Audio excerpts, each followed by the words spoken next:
You have found The Dumb Christian. I'm your host, Jonathan, and we're about to hear Jesus call all of his disciples sheep and tell everyone who wants to experience the life that he has to offer, the abundance of life, generous faithfulness, goodness that he wants to give, these streams of living water. He says, you are going to have to become a sheep too. And let me just warn you today that I would approach this episode expecting to be offended. Yeah, the Bible is about to get very real. We might get a little bit colorful, so buckle up and welcome to Dumb Christian.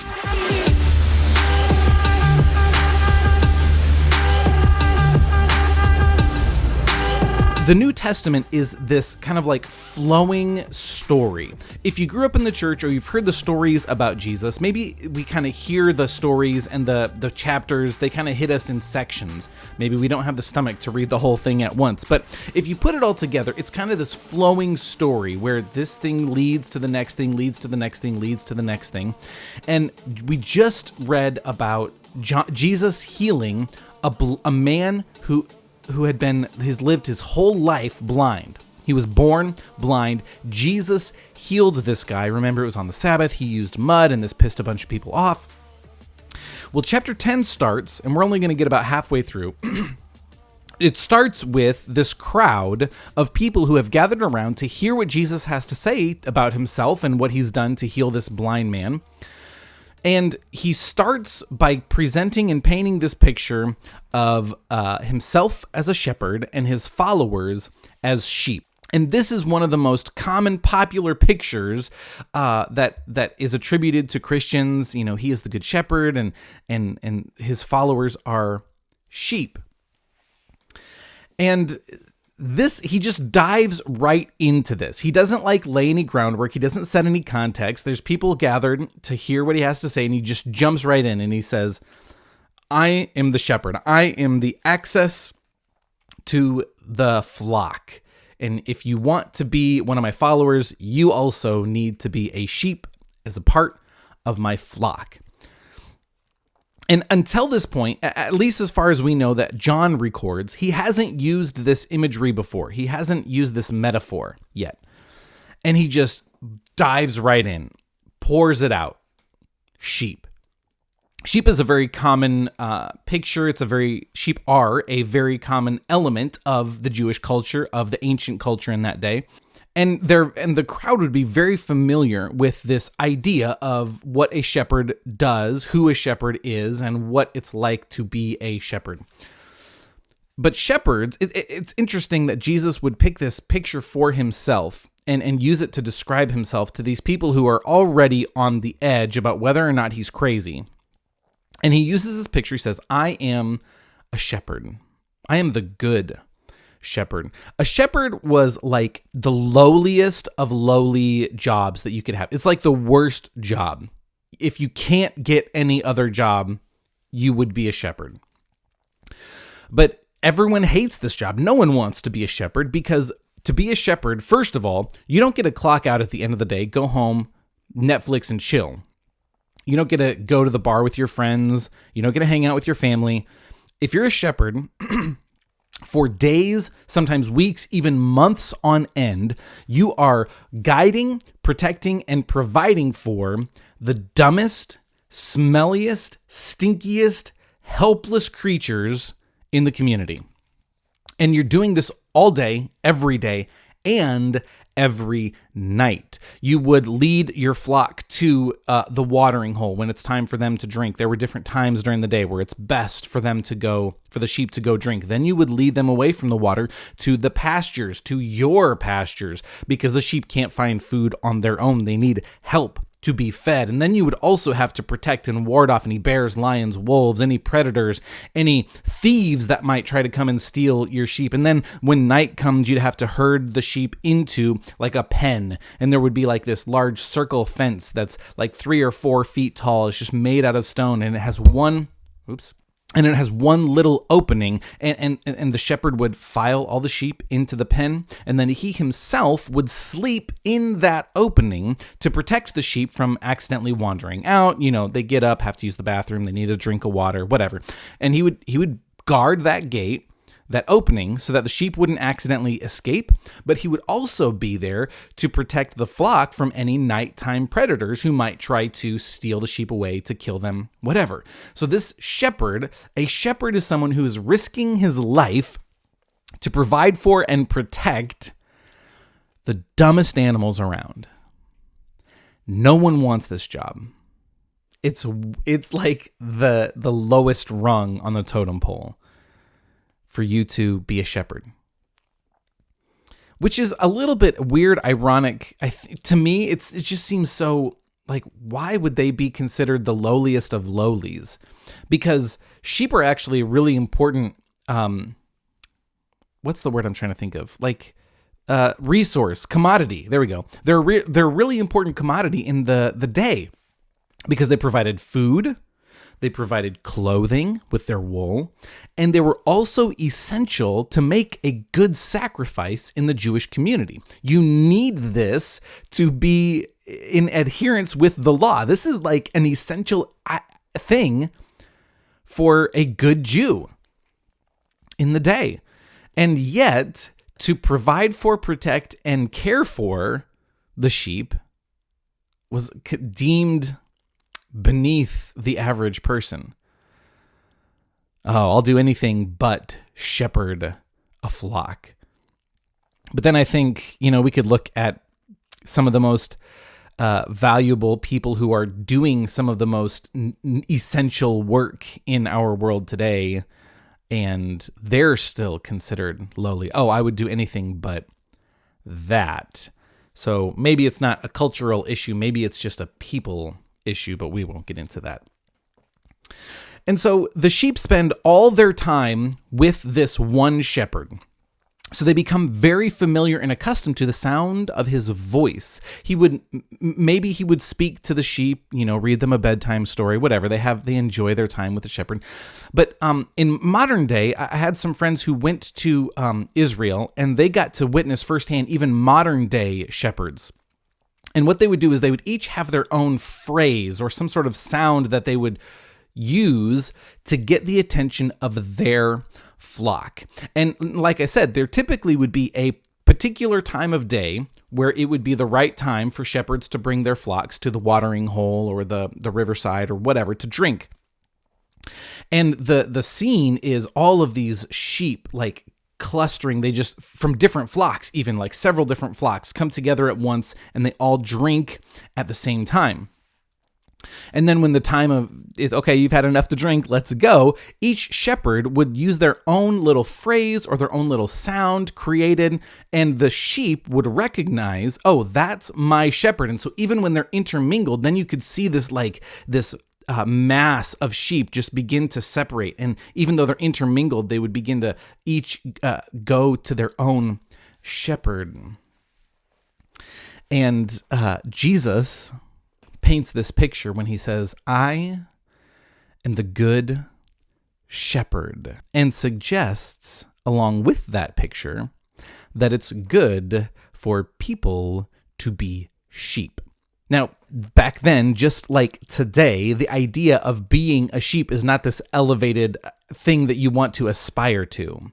Because when we say today, oh, you're just a sheep because you blindly follow whoever's leading you around, and you'll eat whatever they feed you, and you'll drink whatever they feed you, and you'll do whatever they say. And it's this idea that you're witless and you're dumb and you can't think for yourself. And that was the same back then. And so when Jesus is suggesting, I'm a good shepherd, my followers are sheep, right off the bat, it seems like Jesus is just digging himself a hole. I mean, we've already seen him say and do a bunch of things that is just pissing people off, and it's making people not want to be a part of what he's doing, and he's just making things harder for himself. He's not going out of his way to appease people, to gain followers. He's actually laying some groundwork that says, hey, this isn't a pretty picture that I'm painting for you. And yet he continues to imply, suggest, and sometimes just outright declare, but this is better for you. And I think just like it would be for us right now to hear what he has to say. It was back then, and we'll discover that this is not something people are really eager to listen to. It's not something people are pushing people out of the way to participate in. They're not waiting in line. A lot of people are going to respond to what Jesus has to say with, this guy's dumb. He's crazy. He's got a demon inside of him. Because people don't want to be helpless. People don't want to think of themselves as helpless, worthless, dumb, unable to take care of themselves, unable to feed themselves, unable to provide and protect themselves. I think at our core, every single one of us have this kind of self-preserving desire to be self-made, self-sustaining. I can take care of myself. I don't need your help. I don't need no stinking shepherd. So why is Jesus going out of his way to really paint this uncomfortable picture for us? I also, this is just an interesting little side note that I was thinking about. I've heard people talk about the reasons why they don't believe in the Bible is because they think, over the centuries and millennia that people have adjusted what it says to suit their own ideas and accommodate their own perspectives on who God is and what they think religion should look like. But if that were the case, I don't really understand why they would leave in all the ways that Jesus makes himself look bad. I mean, I don't know how else to say it, except in the eyes of the culture and in the eyes of people today, if we take the time to just step back, see the whole picture, like, it really should challenge us and offend us to be like, okay, what the hell is going on here? Why is he saying what he's saying?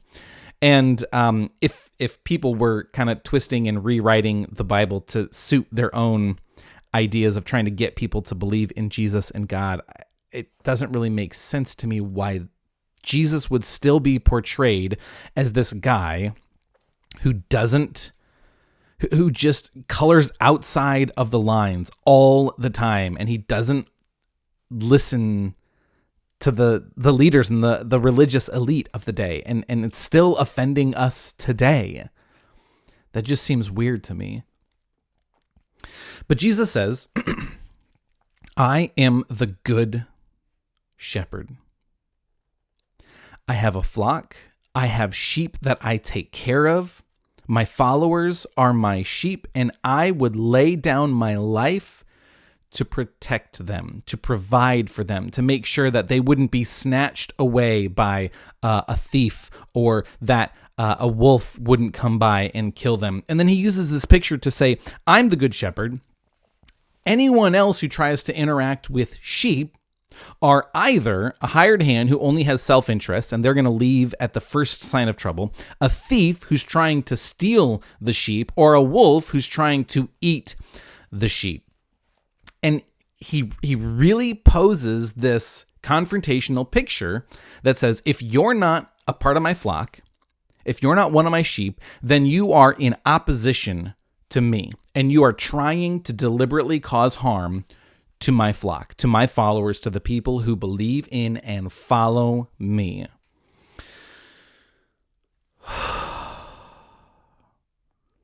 He is really not helping his cause. He's becoming almost belligerent. It feels like, look, I don't know the tone he used to say this, but the way the people are responding to him, we're going to see, it feels like he's kind of being belligerent and just calling them out and saying, look, if you're not my sheep, then you are either a worthless hired hand who doesn't give a shit about the sheep, you're a thief trying to steal, or you're a wolf trying to kill and eat my sheep. I am the good shepherd, and I lay my life down to provide for and protect my sheep. And look, there isn't some aspect of every person that Jesus is going to offend. And I think it would be fair for all of us to take a step back and acknowledge and admit, yeah, when Jesus says this or does that, I find that offensive.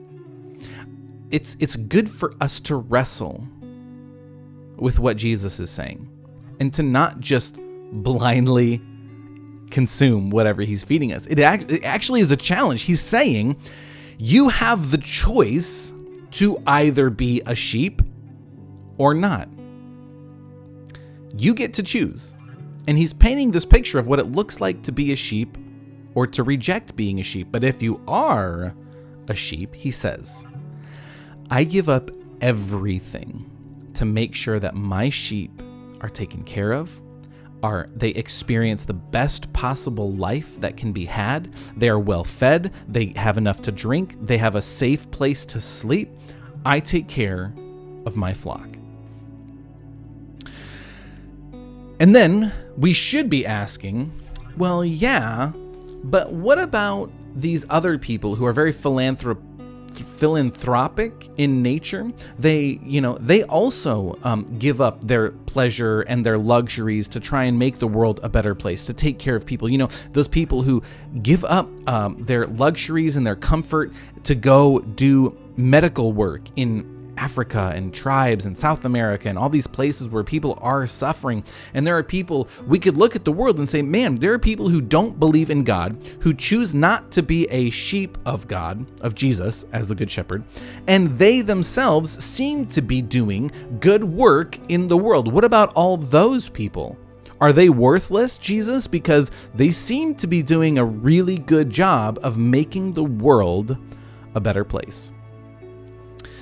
And Jesus interjects here. I don't know if someone brought that issue up or he knows that's something that we're going to wrestle with. That's a question that we're going to ask. What about this?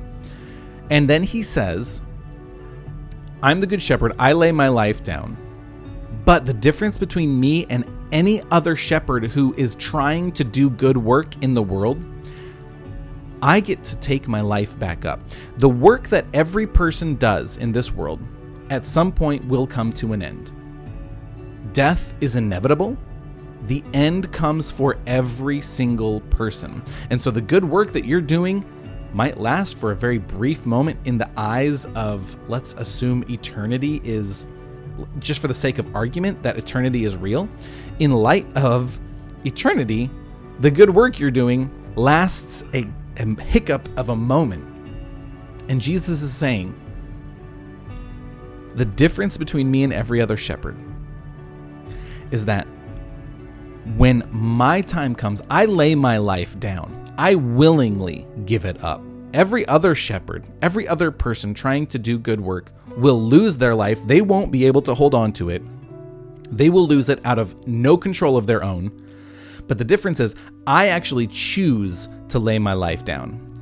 And not only that, I have the power and authority to take it back up. What he's saying is, all of the work that's being done to make people's lives better, the world a better place, is worthless if it ends. But the work he's doing is actually going to last through eternity, because he will die, not because he has no control over it, but because he'll lay his life down. We're going to discover that just like a sheep used for sacrifice, right? Because that's an essential part of the Jewish culture. Jesus is actually going to lay his life down by choice, his choice. It's not taken from him. And we're going to explore that. I promise when we get to the trial of Jesus, there's something incredible that happens where he lays his life down. They can't kill him until he makes this very specific, until he says this very specific thing. And he does that on purpose, to lay his life down, to willingly die. But he is also the only one who's going to experience the first resurrection, the first true eternal resurrection. And he is the one that offers that eternal resurrection to his sheep. Every other shepherd, regardless of how good they are and how effective they are at making the world a better place, their good works will come to an end, and not by any control of their own. Jesus will not. He acknowledges that there's this desire for us to walk in such a way that we are either able to provide for ourselves, or we attach ourselves with a group or another leader who can provide for us this sense of peace, hope, joy, fulfillment, provision, satisfaction. And he makes this very specific claim, and he says, look, to experience the benefits and pleasures that I offer as shepherd, as the one who leads, guides, and protects and provides, the only way you can experience the fullness of these things is if you are a part of my flock. And he says, you can't be a part of my flock unless you believe in me. Okay. Get ready to be offended. I'm just trying to unpack what I think Jesus is trying to get at here. And I think what he's saying is, you've got a lot of religions, a lot of religious leaders, a lot of people who say and claim that they can lead you into right relationship with God. And there are a lot of, religions and religious leaders who claim that there are all sorts of different ways to God. And Jesus is making a bold assertion when he says, the only way to experience God's kind of provision and protection is through me. I am the one that will lead my flock to the Father. And there is no other way. And there are a lot of people who really admire and look up to some of the sages and the rabbis, the religious teachers of the day, and they're like, wow, that person really knows what they're talking about. We should follow their example. And Jesus is saying, look, they're great and all, but they can only lead you as to themselves. Jesus is saying, I have full access to the Father. In fact, I am God himself. You want access to the protection and provision of God? It's only through me. In our current world, for us to look at Jesus saying this, we've got tons of different religions, tons of different ideas of what it means to be a good person and what heaven is, what eternity, what the afterlife is like. But in that day, and he's speaking just to the Jews, right? So they're all of one mind where they're thinking, follow the law of Moses. That's how we get to God. That's how we please God. That's how we receive the blessings, provision, and protection of God, is by following the law. And Jesus is saying to this people, you can't do it that way. And I imagine that it is just as difficult for any one of them in that day to hear what Jesus is saying and say, okay, I'll let go of my worldview. I'll just surrender my own ability to take care of myself. I'll give up my competency. I will become a sheep and follow you, Jesus, whatever you say. It's got to be just as hard for them back then as it would be for anyone today to be confronted with this idea that says every other way to believe in, worship, and follow after God will lead you to an end that you have no control over. And to accept and lay all that down and say, okay, Jesus, whatever you say, I'm just going to follow you. I'll eat whatever you feed me. I'll drink whatever you want me to drink. I'll go wherever you want me to go. And so sometimes we need to be ready to wrestle with the things that Jesus is telling us, because it's not easy to swallow. It is a choice that he says we have to make. You are either a sheep or you're not. And I can't tell you that it's the best decision for you to make. I'm just trying to say this is trying to explain and understand what Jesus means when he says what he says. I'm just a dumb Christian trying to wrap my head around it. And each one of us have to come to a place where we get to respond to what Jesus says. And we see at the end of this story, there are a lot of people who think he's crazy. They say, this guy is possessed by a demon. He's talking nonsense. This is utter bullshit. I reject this lunacy. And he's already been saying some stuff, right? He's like, you have to believe in me. You have to eat my flesh and drink my blood. You have to, like, there's all of these things that Jesus is already doing. It's snowballing. Like, if you just kind of step back and you're like, man, this guy is self-destructing like crazy. And yet, if you press in and just keep discovering what he has, let him be who he says he is, there just might be something there, because some people take a step back and they say, hang on, hold the phone.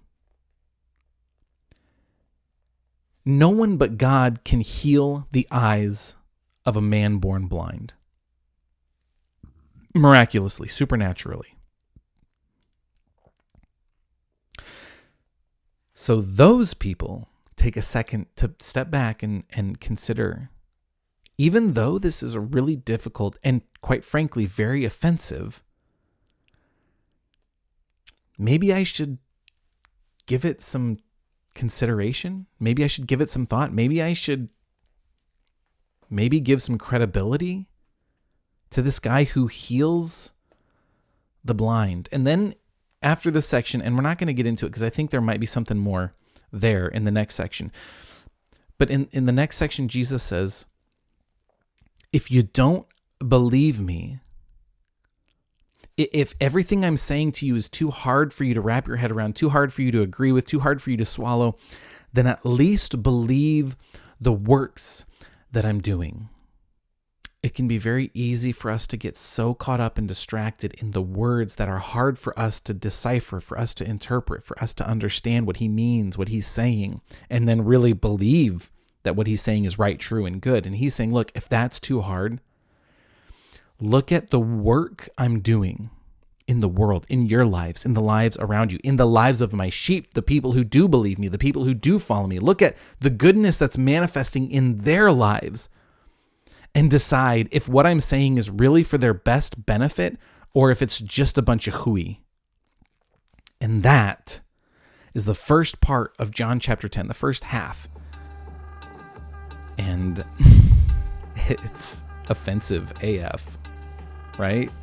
Let me know what you guys think. Write a comment and let me know if you have a different perspective on what Jesus is saying. But as far as we can go, that is the first part of John chapter 10. I'm your host, Jonathan the Dumb Christian. I love you guys. Catch you later. You guys, there isn't like a beautiful bow at the end of this section of John chapter 10. It leaves us hanging and it leaves a lot of people unsettled.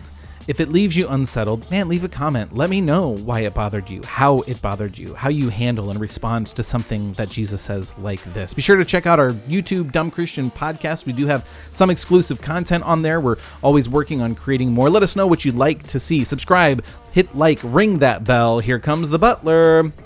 Tea and crumpets. Do you want some? I love you guys. Later.